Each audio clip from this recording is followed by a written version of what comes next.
ఈరోజు ముస్లిం federation of Andhra Pradesh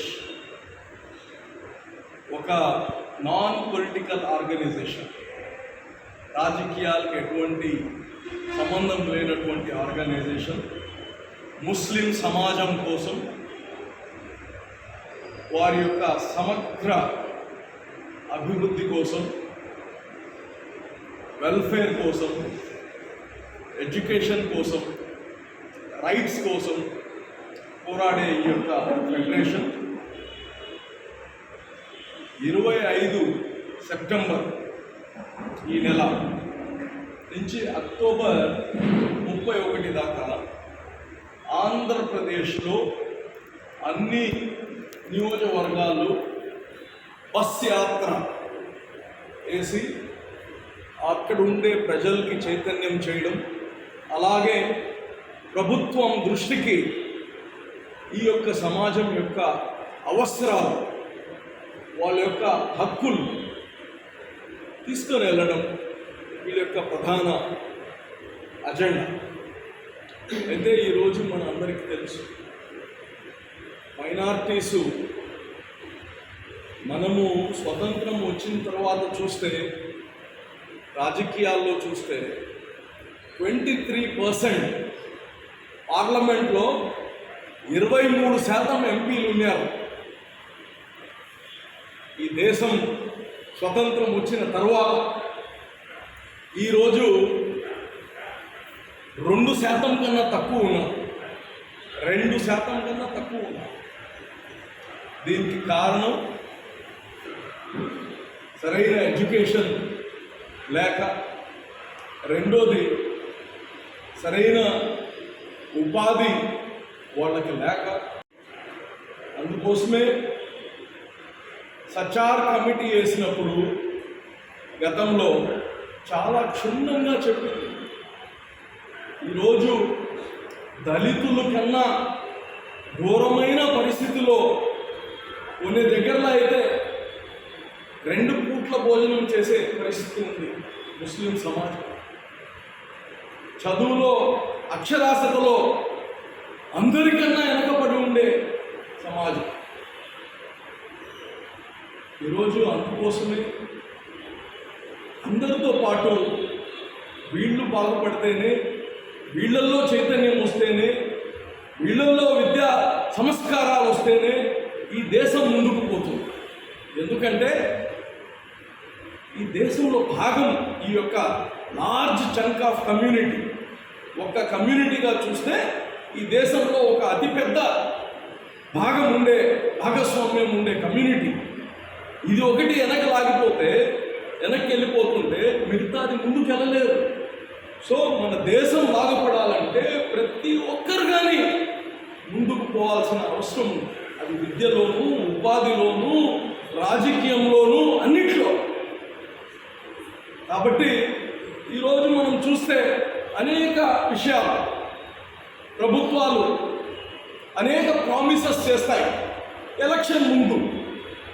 ఈ యొక్క ఫెడరేషన్ యొక్క ముఖ్య అజెండా కానీ ఏంటంటే, అయ్యా ఎలక్షన్ ముందు ఎవరైనా కానీ, ఏ పార్టీ అయినా కానీ, చంద్రబాబు నాయుడు గారు ఒక అజెండా ఇచ్చారు ఎలక్షన్ మేనిఫెస్టోలో, ముస్లిమ్స్కి ఇది చేస్తాం అది చేస్తామన్నారు. అయితే దురదృష్టం మా ప్రభుత్వం రాలేదు. కాబట్టి ఇప్పుడు వచ్చిన ప్రభుత్వం కానీ ఒక మేనిఫెస్టో ఇచ్చింది. ఆ మేనిఫెస్టోని అమలు చేయండి. ఓట్లు వేసుకునేప్పుడు మీరు ఒక మేనిఫెస్టో చెప్పి ప్రామిసెస్ చేశారు. ముస్లింకి సప్లాన్ ఇస్తా అని చెప్పారు జగన్మోహన్ రెడ్డి గారు. నేను ఇక్కడ రాజకీయాలు మాట్లాడలేదు, ప్రభుత్వం గురించి చెప్తున్నాను. అంటే ఇప్పుడు ఉండే ప్రభుత్వంనే కదా అడగాలి. మేనిఫెస్టో ఎవరిది అమలు చేయాలి? చంద్రబాబు మేనిఫెస్టో జగన్మోహన్ రెడ్డి అమలు చేయరు కదా. ఏదైతే జగన్మోహన్ రెడ్డి మేనిఫెస్టోలో చెప్పారో అవన్నీ అమలు చేయాలనేది వీళ్ళ యొక్క ముఖ్య డిమాండ్. ఈరోజు సప్లాన్ ఇస్తా అని ₹1,00,000 ఇస్తా అని చెప్పాడు, దుల్హన్ను తీసేశాడు. విదేశీ విద్య ఇక్కడ మనం అందరూ కోరుకునేది ఏంటి?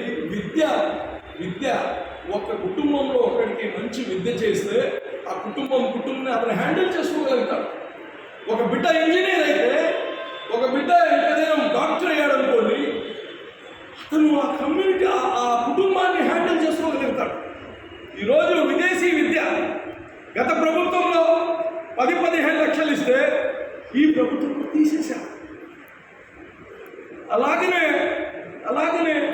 మైనారిటీస్ మీరు గమనిస్తే అందరూ చేతి వృత్తుల పనులు చేసుకునేవాళ్ళు. ఆటో దగ్గర పోండి, 90% మైనారిటీస్ ఉంటారు. ఓనర్స్గా ఉండకపోయినా అక్కడ పనిచేసేవాడు అందరూ వీళ్ళే ఉంటారు. ఆటోమొబైల్ ఇండస్ట్రీకి వెళ్ళండి, మెజారిటీ వీళ్ళే ఉంటారు. ఇలాగే నేను చెప్పేది ఏంటంటే డ్రైవింగ్ ఫీల్డ్కి వెళ్ళండి, వీళ్ళే ఉంటారు. వీళ్ళకి గతంలో లోన్స్ ఇచ్చేవాళ్ళు,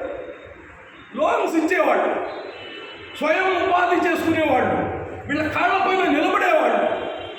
ఈరోజు ఆ అదృష్టం నేను లేకుండా చేసేసాడు జగన్మోహన్ రెడ్డి. చేసేసాడు. అన్నిటికీ అమ్మఒడిలో వస్తుంది కదా, దాంట్లో వస్తుంది కదా, మేము ఎక్కడ ఇవ్వాలి డబ్బులు? ఈ లేని వాడు ఎందుకు ప్రామిసెస్ చేయాలి బాబు? ఎందుకు చేశారు మీరు ప్రామిసెస్? మేము కోరేది ఒకటే, ఈ యొక్క ఫెడరేషన్ ఏదైతే పోరాడుతుందో వక్ఫ్ బోర్డు కానీ ఒకటి వన్ ఆఫ్ ది మెయిన్, మీకు తెలుసు, వక్ఫ్ బోర్డు ఆస్తులను పరిరక్షించుకోవడం వచ్చిన ప్రతి ప్రభుత్వం చెప్తుంది. కానీ గతంలోనే వక్ఫ్ బోర్డుకి కమిషనరేట్ వేయమని గతంలోనే ఆర్డినెన్స్ అయిపోయి ఉంది. అయితే ఈ రోజు దాకా అమలు కాలేదు ఆర్డినెన్స్. ఈరోజు ఒక కమిషనరేట్ ఉంటే ఎట్టయితే దేవాదాయ శాఖకి ఒక కమిషనరేట్ ఉందో అలాగనే వీళ్ళకుంటే అవన్నీ బ్యూరోక్రాట్స్ చూసుకుంటారు. కాపాడుకోవాలంటే జగన్మోహన్ రెడ్డి చెప్పినట్టు ప్రహరీ గోడలు కాదు మాకు కావాల్సింది, ముందు ఆస్తులను కాపాడండి, రికార్డులో కాపాడండి. మీ దగ్గర రికార్డులు లేవు. ఉదాహరణకు ఈరోజు నెల్లూరులో మాగుంట లేఅవుట్లో ఒక పార్క్ ఇష్యూ జరుగుతూ ఉంది. మున్సిపాలిటీ వాళ్ళు అది పార్క్ అంటారు, వక్ఫ్ బోర్డు వాళ్ళు గెజెట్ తీసుకొని వచ్చి చూపిస్తారు ఇది ముస్లిమ్స్ అని. వక్ఫ్ బోర్డు కానీ ప్రజలది కాదు, it's the government body. Municipal corporation government body. ఇద్దరు గవర్నమెంట్ బాడీలు ఆ స్థలం ఎవరిదో తేల్చుకోలేక అక్కడ మాగుంట లేఅవుట్లో ఉండే అక్కడ అసోసియేషన్ వాళ్ళకి, ఇక్కడ స్థానిక ముస్లింలకి ఇది వీళ్ళేదో చెడగొడుతున్నారని వాళ్ళేదో చెడగొడుతున్నారని ప్రజల మధ్యలో ఇబ్బంది కలిగిస్తున్నారు. దీనికి అందరికీ ఎవరు? Collector is the head for the Waqf board. ఈ యొక్క జిల్లాలో ఒక వక్ఫ్ బోర్డ్కి ఒక కమిటీ వేస్తున్నారు. ఆ కమిటీకి చైర్మన్ ఎవరంటే కలెక్టర్. అంటే రెండు గవర్నమెంట్ ఆర్గనైజేషన్స్ మధ్యలో దాన్ని తేల్చలేక నానుస్తున్నారు ఈరోజు దాకా. ఇది మన పరిస్థితి. అదే ఒక కమిషనరేట్ ఉంటే దాని పని వాళ్ళు చూసుకుంటారు. అందుకోసమే ఏది కానీ ఒక పద్ధతి ప్రకారం చేయాల్సిన అవసరం ఉంది. ముస్లిమ్స్కి రావాల్సిన హక్కులు, రాజకీయంలో వాళ్ళకి రావాల్సిన వాళ్ళ షేర్, ఈరోజు వాళ్ళకి ఇవ్వాల్సిన ఇది తప్పకుండా వాళ్ళకి రావాల్సిన అవసరం ఉంది. అందుకోసమే ఈ యొక్క బస్ యాత్రకి నిన్ననే డీజీపీని కానీ కలవడం జరిగింది. వీళ్ళు ఇదేమి అన్అఫీషియల్గా పోయేది లేదు. డీజీపీ గారు వీళ్ళకి 2 రోజుల్లో మీకు ఈమెయిల్ ద్వారా పర్మిషన్ ఇస్తామని చెప్పారు. బట్ నాకు I have my own doubt. ఇది ఈ రాష్ట్రంలో ఈ రాష్ట్ర ప్రభుత్వంకి వ్యతిరేకంగా కావచ్చు, వీళ్ళ హక్కులు అడగడానికి కావచ్చు, గొంతు నొక్కే పరిస్థితి. మేము నిన్న అక్కడ జరిగింది మైదుకూరులో. గుడ్, అందరు కానీ రాష్ట్రంలో ముస్లిమ్స్ అందరు కానీ చాలామంది నాన్ ముస్లిమ్స్ కానీ ఇది అన్యాయం కదా అని ఒక కుటుంబం ఆల్రెడీ చచ్చిపోయింది. నంద్యాలలో అబ్దుల్ సలాం కుటుంబం చనిపోయింది, మనందరం చూసాం.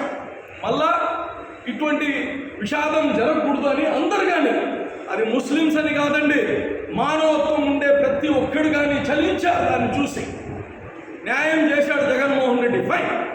ఇటువంటి ఇంకో ఆర్గనైజేషన్ పోయి ఎవరు కానీ వాళ్ళ కమ్యూనిటీలో ఉండే ఆర్గనైజేషన్స్ ఉంటాయి, కులాలు మతాల ఆర్గనైజేషన్స్ ఉంటాయి, వాళ్ళు రాజకీయ వాళ్ళు కాదు. వాళ్ళు పోయి ఏం జరిగింది బాబు అని మాట్లాడడానికి పోతే వాళ్ళకి 307 కేసు పెట్టి 307 అంటే ఏంది, మర్డర్ చేయబోతే హత్యాయత్నం చేసిన వాళ్ళని పెట్టే కేసు 307 పెట్టి ఆ షిప్లీ అనే వ్యక్తిని ఈరోజు రిమాండ్కి పంపించున్నారు. చూడండి, ఇది ప్రభుత్వం చేసేది. ఐ విష్ వీళ్ళు చక్కగా ఎక్కడ కానీ ఆటంకం లేకుండా మదనపల్లి నుంచి వైజాగ్ దాకా పోయే వీళ్ళ కార్యక్రమం ప్రశాంతంగా శాంతియుతంగా జరగాలి. పోలీసులు కానీ వాళ్ళకి అండుండి ఇటువంటి ప్రజా సంక్షేమ పనులు, ప్రజల సంక్షేమం కోసం చేసే ఈ యొక్క పనుల్ని కంప్లీట్గా ప్రొటెక్ట్ చేస్తూ వాళ్ళని ప్రొటెక్ట్ చేస్తూ వాళ్ళ కార్యక్రమము సజావుగా సాగేటట్టు చేయాలని కోరుతున్నా. ఏది ఏమైనా డీజీపీ గారికి రేపు మీరు చెప్పినట్టుగా రేపు పర్మిషన్ ఇవ్వాల్సిందిగా మేము కానీ కోరుతున్నాం.